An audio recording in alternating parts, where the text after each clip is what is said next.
మనం ఇంట్లో ఎంత క్యాష్ పెట్టుకోవచ్చు అండ్ ప్రయాణంలో ఎంత క్యాష్ క్యారీ చేయొచ్చు అంటే ఇన్కమ్ ట్యాక్స్ రూల్స్ ప్రకారం లిమిట్స్ ఏంటి?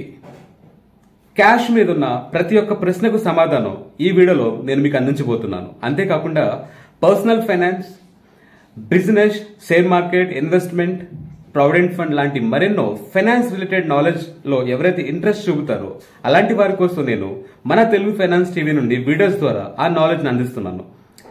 Welcome to Telugu finance TV. This is Satya Gumapu.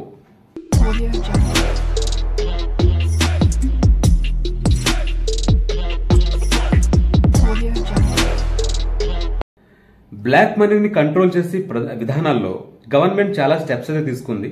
ముఖ్యంగా డిజిటలైజేషన్ బాగా వాడుకలోకి తీసుకొచ్చింది. దాని ద్వారా ఏంటంటే ప్రతి ఒక్కరు దీనికి అలవాటు పడి ఏదైతే కనుక మనీని హోల్డ్ చేస్తున్నారో అంటే ఇన్కమ్ ట్యాక్స్ దృష్టికి రానికుండా బ్లాక్ మనీలోకి మారుస్తున్నారో ఇలాంటి సందర్భాల నుంచి గవర్నమెంట్ తన ఎకానమీని స్ట్రాంగ్ చేసుకోవడం కోసం తీసుకున్న స్టెప్స్ లో సే నో టు క్యాష్ అనే క్యాంపెయిన్. దీని ద్వారా ఏం జరుగుతుందంటే చాలా క్యాష్ ట్రాన్సాక్షన్స్ మీద ఇన్కమ్ ట్యాక్స్ డిపార్ట్మెంట్ దృష్టి పెట్టడం జరిగింది. ఆ విషయాలన్నీ ఈ రోజు మనం ఈ వీడియోలో తెలుసుకోబోతున్నాం. నేను ఒకటిగా ప్రశ్నలు ఏంటి, సమాధానాలు ఏంటి అనే విషయాల్లో మనం వెళ్ళబోతున్నాం. సో జాగ్రత్తగా వినండి. చాలా మంది తెలియక చేసే తప్పుల ద్వారా ఇన్కమ్ ట్యాక్స్ దగ్గర దొరుకుతూ ఉంటారు. సో మీ యొక్క రూల్స్ ని తెలుసుకుందాం, వాటిని చక్కగా పాటించి హ్యాపీ లైఫ్ గడుపుదాం. సో మొట్టమొదటిగా డొనేషన్ అనే విషయంలోకి వస్తే చాలా మంది బిజినెస్లు చేస్తున్నో లేకపోతే తమ యొక్క జీతాల నుంచో మంచి హృదయంతో చాలా మంది డొనేషన్స్ చేస్తుంటారు. ఇక్కడ రూల్ ఏంటంటే మీరు 2,000 కంటే ఎక్కువ డొనేషన్ చేయడానికి లేదు. అదేంటి? మన సంపాదన మనం ఎంతైనా డొనేట్ చేసుకోవచ్చు కదా.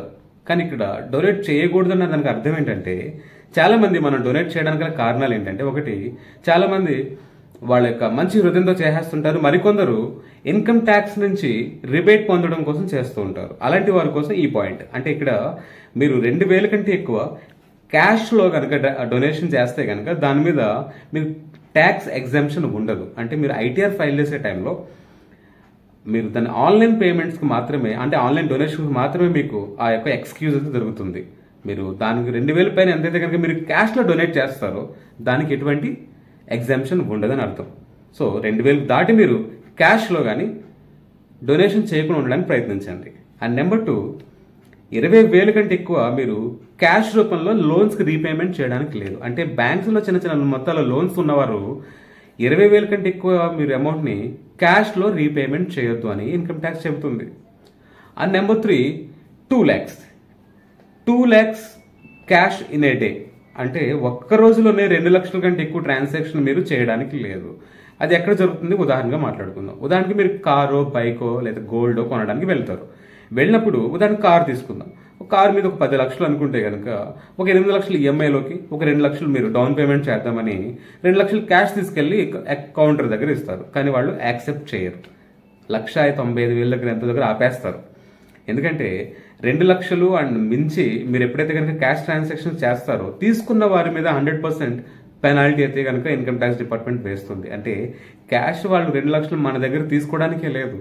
అవసరం మీరేమనొచ్చు, ఇక్కడ చాలా మంది ఇక్కడ ఒక చిన్న తెలివితేటలు వాడతారు. ఓకే, అదే రోజు 2 లక్షలు తీసుకోకూడదు కాబట్టి ఈ రోజు 1,00,000 నేను పేమెంట్ చేసి వెళ్ళిపోతాను, రేపొద్దున మిగతా 1,00,000తో వస్తాను.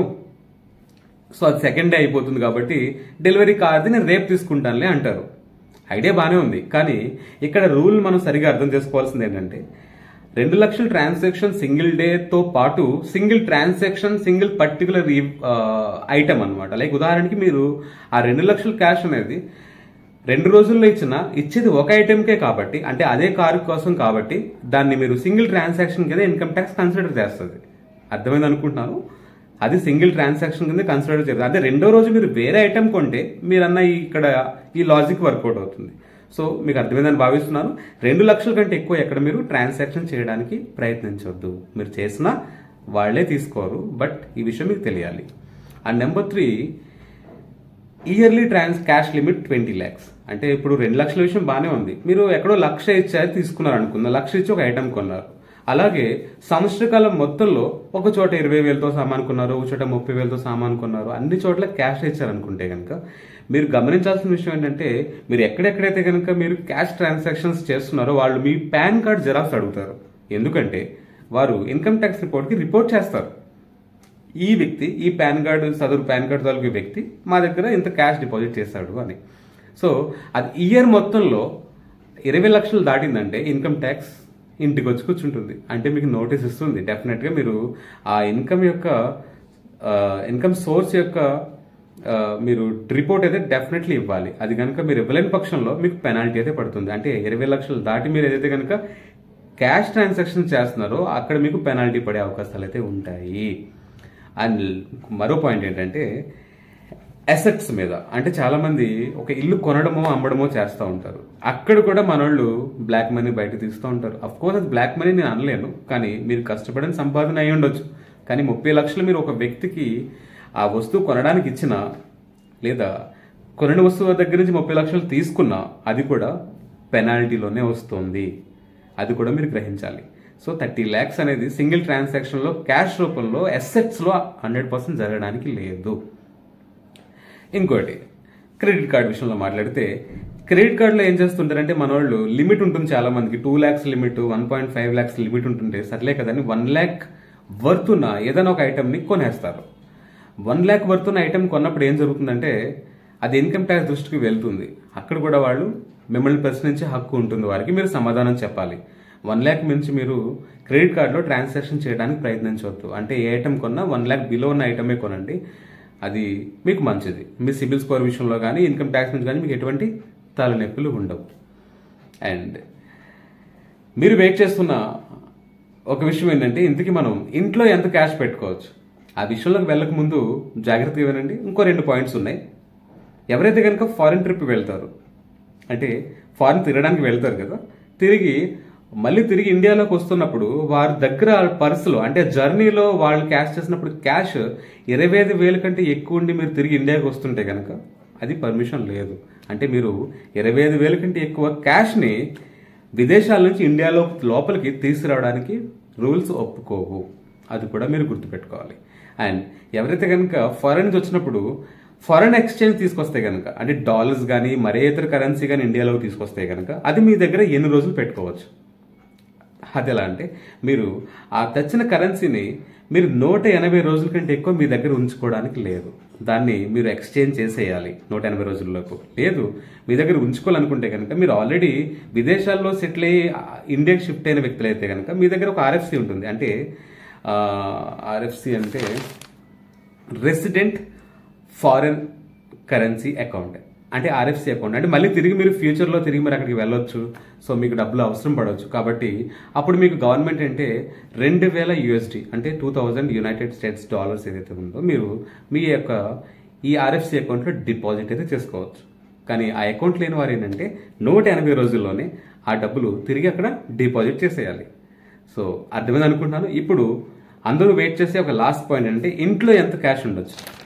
ఆ పాయింట్కి వస్తే, ఇంట్లో మీరు క్యాష్ అనేది జనరల్గా మనం నిత్య అవసరాల కోసం సమ్ క్యాష్ ఎప్పుడు ఇంట్లో ఉంచుతాం. పిల్లలకనో మన ఫ్యామిలీ మెంబర్స్ దగ్గర క్యాష్ పెట్టి వెళ్తూ ఉంటాం.